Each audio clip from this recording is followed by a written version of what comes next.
আজকে আমরা জানবো ন্যাশনাল এডুকেশন পলিসি 2020। এর আগে আমরা দেখেছি অনেকগুলো এডুকেশন পলিসি হয়েছে। প্রথম হয়েছিল 1968 সালে, মানে স্বাধীন ভারতে, যেটি ইন্দিরা গান্ধী প্রধানমন্ত্রী ছিলেন। এবং তারপরে ন্যাশনাল এডুকেশন পলিসি হয়েছিল 1986 সালে, যেখানে প্রধানমন্ত্রী ছিল রাজীব গান্ধী। এবং 1992 সালে সেটি দেখার জন্য প্রোগ্রাম অফ অ্যাকশন তৈরি হয়। এবং তারপরে 1986 সালের পরে প্রায় 34 বছর পরে 2020 সালে তৈরি হয় ন্যাশনাল এডুকেশন পলিসি।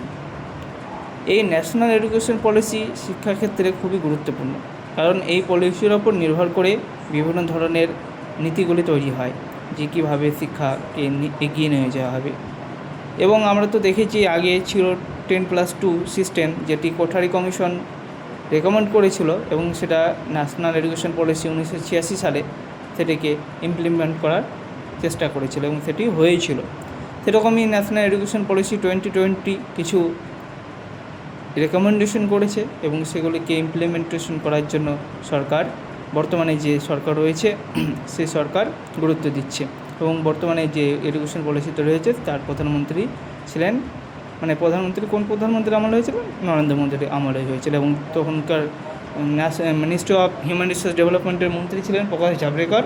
এবং এই 2020 সাল থেকেই এই মিনিস্ট্রি অফ হিউম্যান রিসোর্স ডেভেলপমেন্টটি চেঞ্জ হয়ে তৈরি হয় মিনিস্ট্রি অফ এডুকেশন। এবং বর্তমানে আমাদের যে মিনিস্ট্রি অফ এডুকেশন কে রয়েছে, ধর্মেন্দ্র প্রধান, তিনি উড়িষ্যা থেকে বিলং করেন, মানে উড়িষ্যার লোক উনি। তাহলে আজকে আমরা যদি দেখি, প্রথমেই রয়েছে কন্টেন্ট। এই কন্টেন্টের মধ্যে রয়েছে পার্ট, রয়েছে কতগুলি পার্টে বিভক্ত রয়েছে, এবং পার্টগুলোর মধ্যে কয়েকটি চ্যাপ্টার রয়েছে। মোট চ্যাপ্টার রয়েছে 27টি এবং পার্ট রয়েছে 4টি। প্রথম পার্ট রয়েছে স্কুল এডুকেশন, এর মধ্যে কতগুলি চ্যাপ্টার রয়েছে? 8টি চ্যাপ্টার রয়েছে। এবং তারপরে পার্ট রয়েছে হায়ার এডুকেশন, এর মধ্যে কতগুলো রয়েছে? 9 থেকে 18 অবধি রয়েছে চ্যাপ্টার, এবং তারপরে 9 থেকে 19 অবধি রয়েছে চ্যাপ্টার। আর হচ্ছে পার্ট 3 হচ্ছে আদার কি এরিয়াস অফ ফোকাস। মানে আমরা তো জানি যে পুরো এডুকেশনটাকে দেখতে হলে প্রথমে স্কুল এডুকেশন দেখতে হয়, কারণ 12 অবধি হচ্ছে স্কুল এডুকেশন। 12-এর পরে যে আমরা মাস্টার ডিগ্রি অবধি বা যে ডিগ্রি করি পিএইচডি অবধি হচ্ছে হায়ার এডুকেশন। এবং আদার কি এরিয়াস অফ ফোকাস মানে এছাড়াও রয়েছে প্রফেশনাল এডুকেশন, যেমন বিএড, এমএড, ডিএলএড, এবং অ্যাডাল্ট এডুকেশন এবং লাইফ লং লার্নিং, এগুলো হচ্ছে আদার কি এরিয়াস অফ ফোকাস।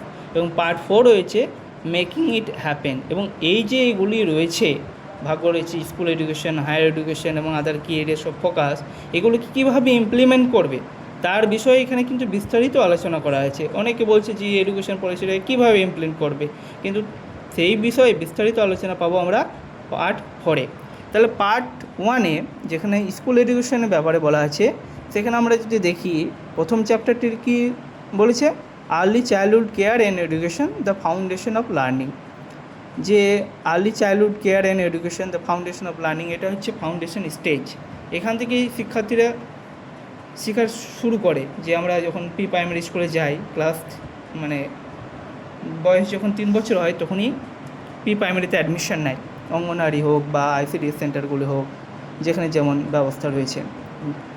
তারপরে চ্যাপ্টার 2-এ রয়েছে ফাউন্ডেশনাল লিটারেসি অ্যান্ড নিউমেরেসি। এটা প্রচণ্ড পরিমাণে গুরুত্ব দেওয়া হয়েছে, যে foundational literacy FLN, an urgent and necessary prerequisite to learning. তারপরে রয়েছে curtailing drop out rates and ensuring universal access to education at all levels. আমরা তাহলে প্রথমে চ্যাপ্টারগুলি জেনে নিই, যে 27টি চ্যাপ্টার রয়েছে সেই 27টি চ্যাপ্টারগুলি কী কী আছে। তারপরে আমরা পার্ট অনুযায়ী এবং চ্যাপ্টার অনুযায়ী আলোচনা করব। তারপর কি রয়েছে? চ্যাপ্টার 4-এ রয়েছে curriculum and pedagogy in school, learning should be holistic, integrated, enjoyable and engaging. তারপর পার্ট 5-এ রয়েছে টিচার্স সম্বন্ধে, মানে চ্যাপ্টারে রয়েছে পার্ট 1-এ স্কুল এডুকেশনে, চ্যাপ্টার 5-এ রয়েছে টিচার্স। এবং এই টিচার সম্বন্ধে আবার পাবো আমরা কোথায়? হায়ার এডুকেশনে চ্যাপ্টার 15-এ পাবো টিচার এডুকেশন সম্বন্ধে আলোচনা করা আছে। তারপরে চ্যাপ্টার 6-এ রয়েছে equitable and inclusive education, learning for all. Chapter 7-এ রয়েছে efficient resourcing and effective governance through school complexes and clusters.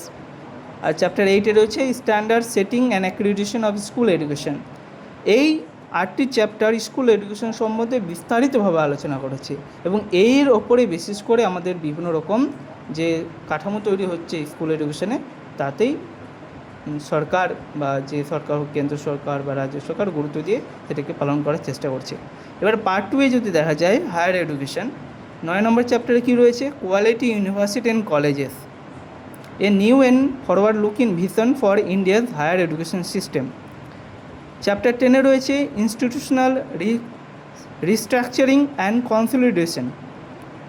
Chapter 11-এ রয়েছে towards a more holistic and multidisciplinary education.